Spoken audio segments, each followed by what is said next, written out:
നമസ്കാരം. കോട്ടയം കാർസിന്റെ പുതിയൊരു വീഡിയോയിലേക്ക് ഹൃദയം നിറഞ്ഞ സ്വാഗതം. അപ്പോൾ ഇന്ന് നമ്മൾ മോഡൽ കൂടിയ ഒരു ഇന്നോവ ക്രിസ്റ്റ ആയിട്ടാണ് വന്നിരിക്കുന്നത്. ഇത് ഓട്ടോമാറ്റിക് വേരിയന്റ് വാഹനമാണ്. ജി ഓട്ടോമാറ്റിക് ആണ്.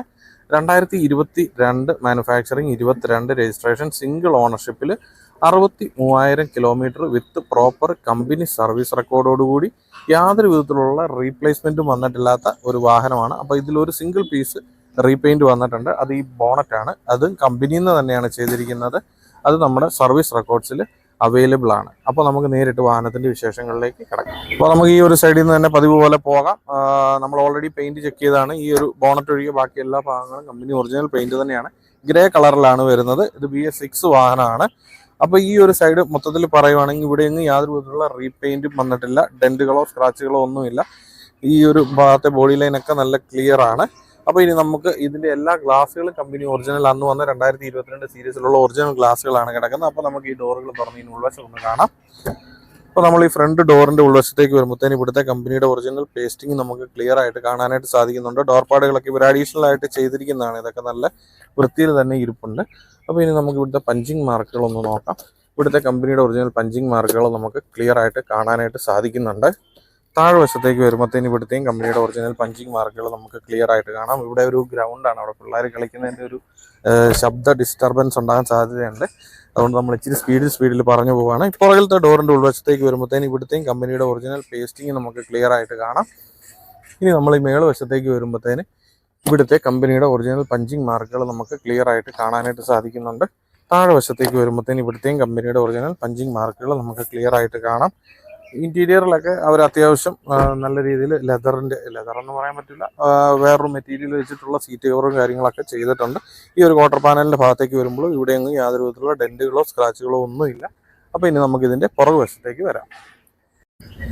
അപ്പോൾ ഇനി ഇതിൻ്റെ പുറകുവശത്തേക്ക് വരുമ്പോഴത്തേന് ഈ ടൈൽ ലൈറ്റിലൊന്നും യാതൊരു വിധത്തിലുള്ള സ്ക്രാച്ചുകളോ ക്രാക്കുകളോ ഡാമേജുകളോ ഒന്നുമില്ല.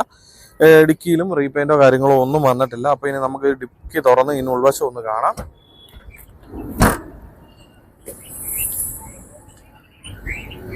ഇതിൻ്റെ ഉൾവശത്തേക്ക് വരുമ്പോഴത്തേന് നമുക്ക് ഇവിടുന്ന് സ്റ്റാർട്ട് ചെയ്യാം. ഈ ഒരു ഭാഗത്തുനിന്ന് പോകുമ്പോഴത്തേന് ഇവിടുത്തെ കമ്പനിയുടെ ഒറിജിനൽ പഞ്ചിങ് മാർക്കുകൾ നമുക്ക് ക്ലിയർ ആയിട്ട് കാണാം. ഈ ഭാഗങ്ങളിലെയും കാണാം. ഇവിടുത്തെ പേസ്റ്റിംഗ് ഒക്കെ കമ്പനി ഒറിജിനൽ പേസ്റ്റിംഗ് ആണ്. ഈ നട്ടുകളൊക്കെ കാണുമ്പോൾ അറിയാം ഇവിടെ ഒന്നും വർക്കോ കാര്യങ്ങളോ ഒന്നും ചെയ്തിട്ടില്ല. ഫുൾ ജെന്യൂൻ ആയിട്ടുള്ള വണ്ടിയാണ്. ഈ ഒരു ഭാഗത്തേക്ക് വരുമ്പോൾ ഇവിടുത്തെയും കമ്പനിയുടെ ഒറിജിനൽ പഞ്ചിങ് മാർക്ക് കാണാം. താഴെ വശത്തേക്ക് വരുമ്പോഴത്തേന് ഇവിടുത്തെയും കമ്പനിയുടെ ഒറിജിനൽ പഞ്ചിങ് മാർക്കുകൾ നമുക്ക് ക്ലിയർ ആയിട്ട് കാണാം. ഇനി നമ്മൾ ഈ താഴെ വശത്തേക്ക് വരുമ്പോഴത്തേന് ഇവിടെ റെസ്റ്റോ കാര്യങ്ങളോ ഒന്നുമില്ല. നല്ല ക്ലീൻ കണ്ടീഷനിൽ തന്നെയാണ് ഇരിക്കുന്നത്. അപ്പോൾ ഇനി നമുക്ക് ഇടുക്കി അടച്ചിട്ട് ഇതിൻ്റെ അടുത്ത വശത്തേക്ക് പോകാം. ഒരു വശം മൊത്തത്തിൽ ഞാൻ പറയുവാണ്. ഈ ഒരു ക്വാർട്ടർ പാനൽ തൊട്ട് ആ ഫെൻഡർ വരെ യാതൊരു വിധത്തിലുള്ള റീപെയിന്റും വന്നിട്ടില്ല. ഡെന്റുകളോ സ്ക്രാച്ചുകളോ ഒന്നുമില്ല. നല്ല ഷോറൂം കണ്ടീഷനിൽ തന്നെയാണ് ഇരിക്കുന്നത്. ഈ വശത്തെയും ഗ്ലാസുകളെല്ലാം കമ്പനി ഒറിജിനൽ തന്നെയാണ്. അപ്പോൾ നമുക്ക് ഈ ഡോർ തുറന്ന് ഇതിന് ഉൾവശം ഒന്ന് കാണാം. ഇതിന് ഉൾവശത്തേക്ക് വരുമ്പോഴത്തേന് കമ്പനിയുടെ ഒറിജിനൽ പേസ്റ്റിങ് നമുക്കിവിടെ ക്ലിയർ ആയിട്ട് കാണാൻ സാധിക്കുന്നുണ്ട്. ഡോർപാടുകളൊക്കെ നല്ല വൃത്തിയിലാണ് ഇരിക്കുന്നത്. ഇവിടുത്തെ കമ്പനിയുടെ ഒറിജിനൽ പഞ്ചിങ് മാർക്കുകൾ നമുക്ക് ക്ലിയർ ആയിട്ട് കാണാം. താഴെ വശത്തേക്ക് വരുമ്പോൾ ഇവിടുത്തെയും കമ്പനിയുടെ ഒറിജിനൽ പഞ്ചിങ് മാർക്കുകൾ നമുക്ക് കാണാൻ സാധിക്കുന്നുണ്ട്. ഇനി നമുക്ക് ഫ്രണ്ട് ഡോറിലേക്ക് വരാം. ഫ്രണ്ട് ഡോറിലേക്ക് വരുമ്പോഴത്തേന് ഫ്രണ്ട് ഡോറിൻ്റെ ഉൾവശത്തേക്ക് വരുമ്പോൾ ഇവിടുത്തെ കമ്പനിയുടെ ഒറിജിനൽ പേസ്റ്റിങ് കാണാം. ഡോർപാടുകളൊക്കെ നല്ല വൃത്തിയിൽ തന്നെയാണ് ഇരിക്കുന്നത്. സ്വിച്ചുകളിലൊന്നും യാതൊരു വിധത്തിലുള്ള ഡാമേജും വരുന്നില്ല. ഇത് മോഡൽ കൂടിയ വണ്ടി ആയതുകൊണ്ട് തന്നെ നമുക്ക് ഓട്ടോ ഫോൾഡിങ് മിറർ കാര്യങ്ങളൊക്കെ ഇതിൽ വരുന്നുണ്ട്. സ്റ്റിയറിംഗ് മൗണ്ട് കൺട്രോൾ കാര്യങ്ങൾ വരുന്നുണ്ട്. അപ്പോൾ ഇവിടെ നമുക്ക് പഞ്ചിങ് മാർക്കുകൾ കാണാൻ സാധിക്കുന്നുണ്ട്. താഴെ വശത്തേക്ക് വരുമ്പോഴത്തേന് ഇവിടുത്തെയും കമ്പനിയുടെ ഒറിജിനൽ പഞ്ചിങ് മാർക്കുകൾ നമുക്ക് ക്ലിയർ ആയിട്ട് കാണാം. അപ്പോൾ ഇനി നമുക്കിതിൻ്റെ മുൻവശത്തേക്ക് പോകാം. അപ്പോൾ നമ്മൾ ഇതിൻ്റെ മുൻവശത്തേക്ക് വരുമ്പോഴത്തേന് ബോണറ്റിലൊന്നും ഡെൻറ്റോ സ്ക്രാച്ചോ ഒന്നുമില്ല. ഇത് ഓൾറെഡി റീപെയിൻറ്റഡ് ആണ്. അതും ടൊയോട്ടയുടെ ഷോറൂമിൽ നിന്ന് തന്നെയാണ് ചെയ്തിരിക്കുന്നത്. അപ്പോൾ അതിൻ്റേതായ ക്വാളിറ്റി ഇതിനുണ്ട്. നമുക്കൊരു കളർ ഡിഫറൻസോ കാര്യങ്ങളോ ഒന്നും വരത്തില്ല. കമ്പനിയിൽ നിന്ന് ചെയ്യുമ്പോഴത്തേന് അത് അതിൻ്റെ ആ ജെന്യൂൻ പെയിന്റ് ഇട്ട് അതിൻ്റെ പ്രോപ്പറായ രീതിയിൽ തന്നെ പെയിന്റ് ചെയ്ത് വന്നിട്ടുള്ളതാണ്. അപ്പോൾ ഹെഡ്ലൈറ്റിലേക്ക് വരുവാണെങ്കിൽ ഹെഡ്ലൈറ്റിലൊന്നും സ്ക്രാച്ചോ ഡാമേജുകളോ ഒന്നുമില്ല. പിന്നെ നമുക്ക് സെഡിലോ വീലോ വരുന്ന പോലെ പ്രൊജക്ടർ ഹെഡ്ലൈറ്റ്സ് അല്ല വരിക. ഹാലജൻ ലൈറ്റുകളാണ് ഇതിൽ, നോർമൽ ലൈറ്റുകളാണ് വരിക.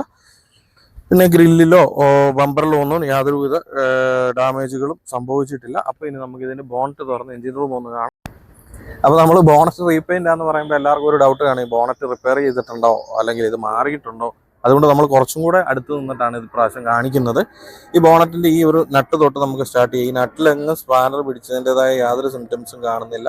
ഒറിജിനൽ അകത്തെ പെയിൻ്റ് ഒക്കെ ഒറിജിനൽ കമ്പനി ആദ്യം വന്ന പെയിൻറ്റ് തന്നെയാണ് കിടക്കുന്നത്. അതുപോലെ ഇവിടുത്തെ പേസ്റ്റിങ് നമുക്ക് ക്ലിയർ ആയിട്ട് കാണാം.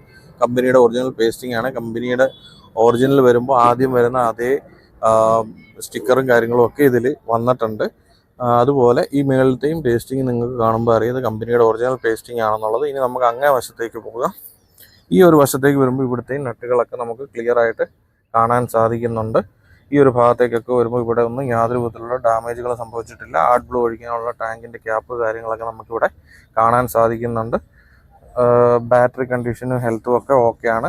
അപ്പോൾ ഇനി നമുക്കിതിൻ്റെ ഫ്രണ്ട് വശത്തേക്ക് വരുമ്പോഴത്തേന് ഈ ഒരു 2020 ശേഷമുള്ള വണ്ടികളിൽ വരുമ്പോഴത്തേന് ഈ ഒരു ഭാഗത്തെ പഞ്ചിങ് മാർക്കുകൾ നമുക്ക് ഇച്ചിരി കൂടെ വിസിബിൾ ആയിട്ട് കാണാനായിട്ടുള്ളൊരു ബുദ്ധിമുട്ട് വരും. മാത്രമല്ല ഇത് ബോഡി കളറിലായിരിക്കുകയല്ല ഈ ഒരു ക്രോസ് ബാർ കാര്യങ്ങളൊക്കെ വരുന്നത്. അത് വേറൊരു കളർ പാറ്റേണിലായിരിക്കും ഈ ഒരു ഭാഗത്തെ കളർ വരിക, ഈ ഒരു ഫ്രെയിമിന് വരിക. അപ്പോൾ നമുക്ക് ഇതിൻ്റെ ബാക്കി ഇൻറ്റീരിയർ ഈ എൻജിൻ റൂമിനകമൊക്കെ കാണുമ്പോൾ അറിയാം ഇത്രയും വൃത്തിയിൽ തന്നെ സൂക്ഷിച്ചിട്ടുള്ളൊരു വാഹനമാണെന്നുള്ളത്. ഇതിൻ്റെ ഇവിടുത്തെ QR കോഡോ സ്റ്റിക്കറോ ഒന്നും പോയിട്ടില്ല. അത്രയും ക്ലീൻ ആയിട്ട് തന്നെ ഇരിക്കുന്നതാണ്. അതുപോലെ നമുക്ക് ഇതിന് മുകളിൽ കവർ ചെയ്യാനായിട്ട് പറ്റും. അതിനുള്ള കവർ ഘടിപ്പിക്കാനുള്ള ഭാഗങ്ങളാണ് ഇതൊക്കെ. നമുക്ക് അഡീഷണൽ ആയിട്ട് അത് വാങ്ങി വെക്കാനായിട്ട് സാധിക്കും. നോർമലി വീലും സെഡിലും മാത്രമേ ഉള്ളൂ അതിന് കവർ വരുന്നുള്ളൂ. എനിക്ക് തോന്നുന്നു വീലും പഴയ ടൈപ്പ് വണ്ടികളിൽ വരുന്നുണ്ടോ എന്നുള്ള കാര്യം ഒരു ചെറിയ ഡൗട്ടുണ്ട്. അപ്പോൾ നമുക്കിനി ഇത് സ്റ്റാർട്ട് ചെയ്തിട്ട് ഇതിൻ്റെ സൗണ്ട് ഒന്ന് കേൾക്കാം.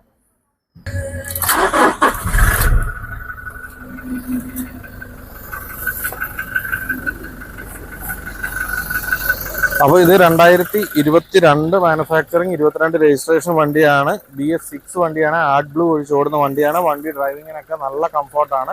യാതൊരു വിധത്തിലുള്ള ഗിയർ ഷിഫ്റ്റിലുള്ള ലാഗോ കാര്യങ്ങളോ ഒന്നുമില്ല. ആകെ 68,000 കിലോമീറ്റർ ഈ വാഹനം ഓടിയിട്ടുള്ളൂ. അത് റെഗുലർ സർവീസിൽ പോയിരിക്കുന്ന വണ്ടിയാണ്. അപ്പോൾ മോഡൽ കൂടിയ വണ്ടികൾ നോക്കുന്നവർക്ക് നല്ലൊരു ഓപ്ഷനാണ്. അപ്പോൾ ഇനി നമുക്ക് ഇതിൻ്റെ ഇൻറ്റീരിയറിൻ്റെയും ടയറിൻ്റെയും ഭാഗത്തേക്ക് പോകാം. അപ്പോൾ നമ്മൾ ഈ വാഹനത്തിൻ്റെ ഇൻറ്റീരിയറിലേക്ക് വരുമ്പോഴത്തേന് ഈ ഡോർ പാഡ് സീറ്റുകളൊക്കെ ഇവർ അഡീഷണൽ ആയിട്ട് ചെയ്തിരിക്കുന്നതാണ്. ഡാഷ്ബോർഡിലേക്ക് വരുമ്പോഴത്തേന് നല്ല പുതിയ ഒരു കണ്ടീഷനിൽ തന്നെയാണ് ഇരിക്കുന്നത്. യാതൊരു വിധത്തിലുള്ള ഡാമേജുകളും സംഭവിച്ചിട്ടില്ല. ഈ ഭാഗങ്ങളും സ്റ്റിയറിങ്ങും ഒക്കെ നല്ല ക്ലീൻ കണ്ടീഷനിലാണ് ഇരിക്കുന്നത്. സെൻട്രൽ കൺസോളിലോ നമ്മുടെ ഇൻഫോർടൈൻമെൻറ്റ് സിസ്റ്റത്തിലോ ഒന്നും യാതൊരു വിധത്തിലുള്ള ഡാമേജുകളും സംഭവിച്ചിട്ടില്ല. ഇതിൽ നമുക്ക് ഓട്ടോമാറ്റിക് വാഹനമാണ് വരുന്നത്. ഇത് നമുക്ക് എക്കോ മോഡിലും സ്പോർട്ട് മോഡിലും ഡ്രൈവ് ചെയ്യാനായിട്ടുള്ള ഓപ്ഷൻ ഉണ്ട്. അതുപോലെ സ്റ്റിയറിങ്ങിൻ്റെ ഭാഗത്തേക്ക് വരുമ്പോഴത്തേന് പഴയ ജിയോ ഓട്ടോകളെയൊക്കെ സംബന്ധിച്ച് നോക്കുമ്പോഴത്തേന് സ്റ്റിയറിംഗ് മോഡ് കൺട്രോളുകളൊക്കെ GX വേരിയൻറ്റിലാണ് വരിക. ഇതിലും നമുക്ക് സ്റ്റിയറിംഗ് മോഡ് കൺട്രോൾ വരുന്നുണ്ട്. അതുപോലെ നമുക്ക് ഓട്ടോ ഫോൾഡിംഗ് മിറർ വരുന്നുണ്ട്. അങ്ങനെയുള്ള പുതിയ കുറച്ച് ഫെസിലിറ്റികളും ഈ ഒരു മോഡൽ വാഹനത്തിൽ വരുന്നുണ്ട്. അപ്പോൾ നമ്മൾ സീറ്റിൻ്റെ ഭാഗത്തേക്ക് വരുമ്പോൾ തന്നെ അഡീഷണൽ ആയിട്ട് ചെയ്തിരിക്കുന്ന നല്ല സീറ്റ് കവറുകളാണ് ഈ വാഹനത്തിലുള്ളത്. അതിലൊന്നും യാതൊരു വിധത്തിലുള്ള ഡാമേജുകളും സംഭവിച്ചിട്ടില്ല. അപ്പോൾ ഇനി നമുക്കിതിൻ്റെ പുറകു നിര സീറ്റുകളൊന്ന് കാണാം. അപ്പോൾ നമ്മൾ പുറകിലത്തെ നിര സീറ്റുകളിലേക്ക് വരുമ്പോൾ നമുക്ക് ഏറ്റവും ബാക്ക് റോയിൽ നിന്ന് തുടങ്ങാം. ബാക്ക് റോയിലും ഒക്കെ നല്ല വൃത്തിക്കുള്ള സീറ്റ് കവറുകൾ ഇവർ തയ്ച്ചിട്ടിട്ടുണ്ട്. നല്ല ക്ലീൻ കണ്ടീഷനിൽ നമുക്ക് കാണാൻ സാധിക്കും.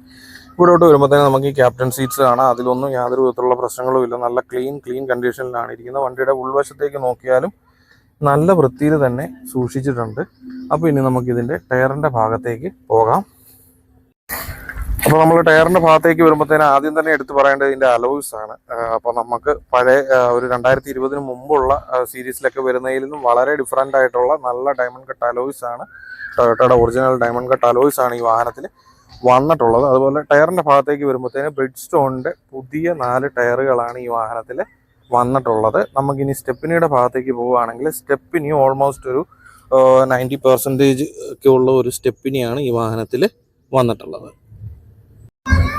അപ്പോൾ വീഡിയോയുടെ ആദ്യം പറയാനായിട്ട് എപ്പോഴും വിട്ടുപോകുന്ന പോലെ ഇപ്രാവശ്യം വിട്ടുപോയി. എന്നാലും ഞാൻ ഒന്നുകൂടെ പറയണം, നമ്മുടെ വണ്ടികളെല്ലാം ഡൽഹിയിലാണുള്ളത്. ഡൽഹിയിലെ ആസ്കിംഗ് റേറ്റ് ആയിരിക്കും നമ്മൾ പറയുന്നത്. അപ്പോൾ നിങ്ങൾക്ക് ആർക്കെങ്കിലും ഡൽഹിയിൽ നിന്നൊരു വാഹനം സ്വന്തമാക്കാനായിട്ട്, നിങ്ങൾക്കോ നിങ്ങളുടെ ബന്ധുക്കൾക്കോ സുഹൃത്തുക്കൾക്കോ ആർക്കെങ്കിലും ഡൽഹിയിൽ നിന്നൊരു വാഹനം സ്വന്തമാക്കാനായിട്ട് ആഗ്രഹമുണ്ടെങ്കിൽ തീർച്ചയായിട്ടും കോട്ടയം കാർസിൻ്റെ താഴെ കൊടുത്തിരിക്കുന്ന നമ്പറിൽ നമ്മളെ കോൺടാക്റ്റ് ചെയ്യുക. നിങ്ങളൊരു വാഹനം ഇവിടുന്ന് പർച്ചേസ് ചെയ്ത് നാട്ടിലെത്തി രജിസ്റ്റർ ചെയ്യുന്നിടം വരെ ഡൽഹിയിൽ നിന്ന് എന്തെല്ലാം കാര്യങ്ങൾ ചെയ്തു തരാനുണ്ടോ അതെല്ലാം നമ്മൾ 100% സിൻസിയറായിട്ടും റെസ്പോൺസിബിളായിട്ടും ചെയ്തു തരുന്നതായിരിക്കും. അതുപോലെ നമ്മുടെ വാട്സപ്പ് കമ്മ്യൂണിറ്റി ചാറ്റിൻ്റെ ലിങ്ക് കമൻറ്റ് ബോക്സിൽ പിൻ ചെയ്ത് വെച്ചിട്ടുണ്ട്. നമുക്ക് വരുന്ന എല്ലാ വാഹനങ്ങളുടെയും ഹൈ ക്വാളിറ്റി വാഹനങ്ങളുടെയും ഫോട്ടോസ് ആദ്യം നമ്മൾ അപ്ലോഡ് ചെയ്യുന്നതും ഡീറ്റെയിൽസ് അപ്ലോഡ് ചെയ്യുന്നതും നമ്മുടെ കമ്മ്യൂണിറ്റി ചാറ്റ് ഗ്രൂപ്പിലാണ്. അപ്പോൾ ആ ഗ്രൂപ്പിൽ അംഗമാകാൻ താല്പര്യമുള്ളവർ ആ ലിങ്ക് ഉപയോഗിച്ച് നമ്മുടെ ഗ്രൂപ്പിൽ അംഗമാകണമെന്ന് ആദ്യം തന്നെ പറയുകയാണ്. അപ്പോൾ ഈ വാഹനത്തിൻ്റെ ഡീറ്റെയിൽ ഒന്നും കൂടെ പറയാം. 2022 മാനുഫാക്ചറിങ്, 22 രജിസ്ട്രേഷൻ, സിംഗിൾ ഓണർഷിപ്പിൽ, 68,000 കിലോമീറ്റർ, യാതൊരു വിധത്തിലുള്ള റീപ്ലേസ്മെൻറ്റും ഇല്ലാത്തൊരു വാഹനമാണ്. ഇതിലൊരു പീസ് മാത്രം റീപെയിൻറ്റ് വന്നിട്ടുണ്ട്, അത് ഈ ബോണറ്റാണ്. അതും കമ്പനിയിൽ നിന്ന് തന്നെയാണ് ചെയ്തിരിക്കുന്നത്. അത് നമുക്ക് സർവീസ് റെക്കോർഡ്സിൽ ലഭ്യമാണ്. അതുപോലെ ഈ വാഹനത്തിൻ്റെ ഫുൾ കവർ ഇൻഷുറൻസ് സെപ്റ്റംബർ വരെ ഫുൾ കവർ ഇൻഷുറൻസ് വാലിഡ് ആണ്. അതുപോലെ ഇതിൻ്റെ ടയറിൻ്റെ ഭാഗത്തേക്ക് വരുവാണെങ്കിൽ 4 പുതിയ ബ്രിഡ് സ്റ്റോണിൻ്റെ ടയറുകളാണ് കിടക്കുന്നത്. ഓൾമോസ്റ്റ് 90% ഉള്ള ഒരു സ്റ്റെപ്പിനി അവൈലബിൾ ആണ്. ഇതിൻ്റെ സെക്കൻഡ് കീ അൺയൂസ്ഡ് ആയിട്ടുള്ള ഒന്നാണ്. അപ്പോൾ മോഡൽ കൂടിയ BS6 വാഹനം നോക്കുന്നവർക്ക് ഏറ്റവും പറ്റിയ ഒരു ഓപ്ഷനാണ് ഈ വാഹനം. ഓട്ടോമാറ്റിക് വണ്ടിയാണ്. അപ്പോൾ ഈ വാഹനത്തിന് ഇവർ ചോദിക്കുന്ന വില എന്ന് പറയുന്നത് 18,70,000 രൂപയാണ്. 18,70,000. അത് നെഗോഷ്യബിൾ ആയിട്ടുള്ള റേറ്റ് ആണ്. അത് അവരുമായിട്ട് നമുക്ക് സംസാരിച്ച് ധാരണയിലെത്തി എടുക്കാവുന്നതാണ്. അപ്പം ഇതിലും കിടിലിനൊരു വാഹനത്തിൻ്റെ വിശേഷമായിട്ട് വീണ്ടും കാണുന്നവരേക്കും എല്ലാവർക്കും ബൈ.